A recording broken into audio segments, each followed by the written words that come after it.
आप सभी को राधे राधे। हम देवी सावित्री के जीवन चरित्र पर चर्चा कर रहे थे।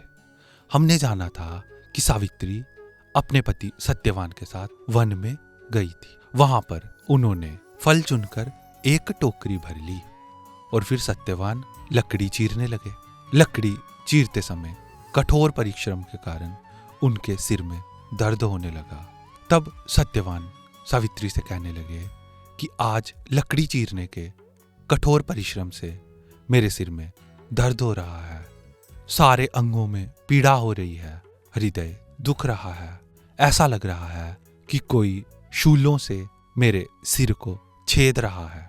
मैं अस्वस्थ सा महसूस कर रहा हूं। मुझ में अब खड़े रहने की शक्ति भी नहीं है, इसीलिए मैं सोना चाहता हूं। ये सुनकर सावित्री अपने पति के पास आई, उनका सिर अपनी गोदी में ले लिया और वहीं पृथ्वी पर बैठ गई। नारद जी की बात को याद करते हुए वह मुहूर्त, क्षण, समय और दिन का योग मिलाने लगी, गणना करने लगी। सावित्री अभी ये गणना कर ही रही थी कि 2 घड़ी में ही उसने देखा कि एक दिव्य पुरुष वहां पर प्रकट हुए, जिनके शरीर पर लाल वस्त्र शोभा पा रहा था। सिर पर मुकुट बंधा हुआ है और सूर्य के समान तेजस्वी होने के कारण ऐसा लग रहा था मानो साक्षात भगवान सूर्य ही प्रकट हो गए हों। उनका शरीर श्याम वर्ण का था, नेत्र लाल थे और उनके हाथ में एक पाश था। उनका स्वरूप डरावना था। वे सत्यवान के पास खड़े थे और बार बार उन्हीं को देखे जा रहे थे।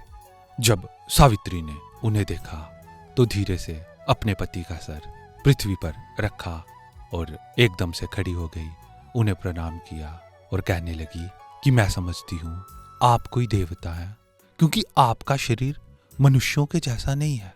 यदि आपकी इच्छा हो तो आप कृपया बताइए कि आप कौन हैं। सावित्री के ऐसा पूछने पर वे दिव्य पुरुष बोले कि सावित्री, मैं यमराज हूँ, तू पतिव्रता और तपस्विनी है, इसलिए मैं तुझसे वार्तालाप कर सकता हूँ।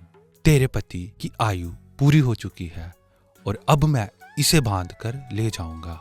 तो सावित्री ने पूछा कि भगवान, मैंने तो सुना है कि मनुष्यों को लेने के लिए आपके दूत आते हैं, तो आप स्वयं यहाँ कैसे चले आए? तो यमराज बोले कि ये जो सत्यवान है ये बहुत बड़ा धर्मात्मा है, ये मेरे दूतों के द्वारा ले जाने योग्य नहीं है, इसीलिए मैं स्वयं ही आया हूँ। उसके बाद यमराज ने सत्यवान के शरीर से पाश में बंधे हुए अंगुष्ठ मात्र जीव को बलपूर्वक खींचकर बाहर निकाला और सत्यवान की सांसें बंद हो गई। यमराज उस जीव को साथ लेकर दक्षिण दिशा की ओर चल दिए। अब सावित्री दुख से आतुर होकर यमराज के पीछे पीछे चलने लगी। पतिव्रता सावित्री व्रतों के नियम के पालन से पूर्णतः सिद्ध हो चुकी थी। वह यम की ही गति से यम के साथ साथ चल रही थी। यमराज ने कहा कि सावित्री, तू लौट जा, सत्यवान का अंतिम संस्कार कर, तू पति के ऋण से उऋण हो गई है। पति के पीछे तुझे जहां तक आना चाहिए था वहां तक तू आ चुकी है। जब यमराज ने सावित्री को लौट जाने के लिए कहा तो सावित्री ने बड़ी सुंदर बात कही। सावित्री ने कहा कि जहां मेरे पति स्वयं जा रहे हैं या फिर वे किसी के द्वारा लिए जा रहे हैं, वहां मुझे अवश्य जाना चाहिए, यही सनातन धर्म है। सावित्री कहती कि तपस्या, गुरु भक्ति, पति प्रेम, व्रत पालन और आपकी कृपा से मेरी गति अब कहीं भी रुक नहीं सकती। तत्वदर्शी विद्वान कहते हैं कि जो व्यक्ति हमारे साथ 7 कदम भी चल लेता है उससे हमारी मित्रता हो जाती है। तो उसी मित्रता को सामने रखते हुए मैं आपसे कुछ निवेदन करती हूँ। सावित्री कहती है कि जिन लोगों ने अपने मन और इंद्रियों को वश में नहीं किया है वे कभी धर्म पालन, गुरुकुलवास या तप नहीं कर सकते। जितेंद्रिय पुरुष ही सब कुछ करने में समर्थ होता है और जो महात्मा लोग होते हैं वे विवेक विचार से ही धर्म प्राप्ति बताते हैं और सभी सत्पुरुष धर्म को ही श्रेष्ठ मानते हैं।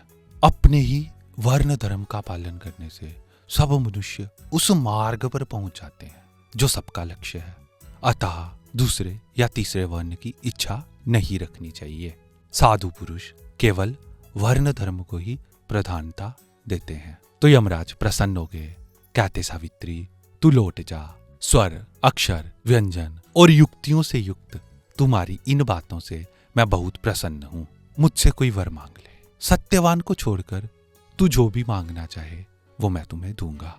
तो सावित्री ने कहा कि हे भगवान, जो मेरे ससुर हैं वे राज्य से भ्रष्ट होकर वन में रहते हैं, उनकी आंखें चली गई हैं। मैं चाहती हूँ कि आपकी कृपा से मेरे ससुर को आंखें मिल जाएं और वे सूर्य के समान तेजस्वी हो जाएं। तो यमराज ने कहा कि सावित्री, ऐसा ही होगा। मैं देख रहा हूँ कि अधिक चलने के कारण तू बहुत थक चुकी है, तो अब तू लौट जा, जिससे तुम्हें और परिश्रम ना हो। तो सावित्री कहती कि अपने पति के समीप रहते हुए मुझे श्रम हो ही कैसे सकता है।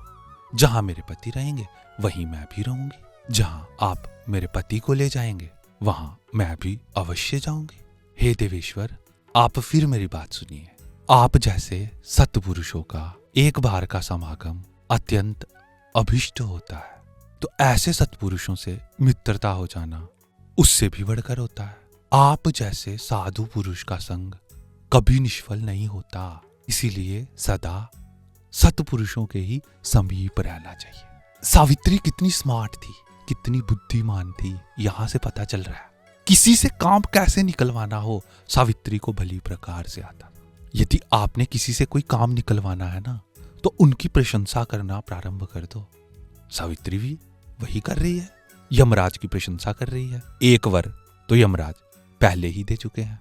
अब जब इतनी प्रशंसा अपनी सुनी तो प्रसन्न हो गए, कहते कि तू दूसरा वर भी मांग ले, सत्यवान को छोड़कर जो भी मांगेगी मैं तुम्हें दूंगा। तो सावित्री ने कहा कि मेरे ससुर का राज्य उनसे छीन लिया गया है, तो आपकी कृपा से वो राज्य उन्हें पुनः प्राप्त हो जाए और वे कभी भी अपने धर्म का त्याग ना करें। राज्य तो मांगा, साथ में ये भी मांग लिया कि वे सदैव धर्म का पालन करते ही रहें। तो यमराज बोले कि राजा द्युमत्सेन अपने राज्य को अवश्य प्राप्त कर लेंगे और वे कभी अपने धर्म का परित्याग भी नहीं करेंगे। कहते अब तो तेरी इच्छा पूरी हो गई है, अब तो चली जा। तो सावित्री कहती कि आप अपनी सारी प्रजा को नियम संयम में रखते हैं और उसका नियमन करके आप अपनी इच्छा अनुसार उसे विभिन्न लोकों में ले जाते हैं, इसीलिए आपका नाम यम सर्वत्र विख्यात है। और अब मैं जो बात आपको कहती हूँ उसे सुनिए। मन, वाणी और क्रिया द्वारा किसी भी प्राणी से द्रोह ना करना, सब पर दया भाव बनाए रखना और दान करना, ये साधु पुरुषों का सनातन धर्म है। सावित्री कहती कि इस संसार के लोग अल्पायु होते हैं और उसमें मनुष्य की शक्तिहीनता तो प्रसिद्ध ही है। आप जैसे महात्मा शरण में आए हुए शत्रुओं पर भी दया करते हैं, दीन मनुष्यों पर क्यों ना करेंगे। तो यमराज कहते कि जैसे प्यासे मनुष्य को जल बहुत सुख देता है, वैसे तुम्हारी कही हुई बातें मुझे अत्यंत सुख दे रही हैं। अतः तू सत्यवान के सिवा कुछ भी मांग ले, मैं तुम्हें तीसरा वर भी दूंगा। तो सावित्री ने कहा मेरे जो पिता हैं वे पुत्रहीन हैं, उनके कोई संतान नहीं है।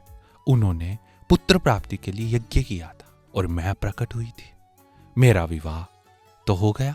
तो मैं आपसे प्रार्थना करती हूं कि आपकी कृपा से उन्हें 100 पुत्रों की प्राप्ति हो। सावित्री ने अपने ससुर के लिए आंखें और राज्य तो मांगा, लेकिन अपने पिता को भी नहीं भूली, पुत्री होने का दायित्व भी निभा रही है। अपने पिता के लिए 100 पुत्र मांग लिए और यमराज ने कहा कि ऐसा ही होगा, तुम्हारे पिता को 100 पुत्र अवश्य प्राप्त होंगे और अब मुझ पे तू भी कृपा कर, अब तू चले जा। लेकिन सावित्री थी, सावित्री कहाँ छोड़ने वाली थी। वो यमराज जिनके दर्शन मात्र से संसार के जीव कांपना शुरू हो जाते हैं, मनुष्य भयभीत होने लगते हैं, उन्हीं यमराज से भयभीत होना तो दूर की बात, उनके समान ही गति से सावित्री चल रही है और उनकी प्रशंसा किए जा रही है। यमराज प्रसन्न हो रहे हैं और सावित्री को वर दिए जा रहे हैं। 3 वर उन्होंने दे दिए, लेकिन सावित्री यहीं पर रुकने वाली नहीं थी। सावित्री ने यमराज से कुछ और भी कहा, और क्या कहा ये हम अगले वीडियो में जानेंगे। धन्यवाद।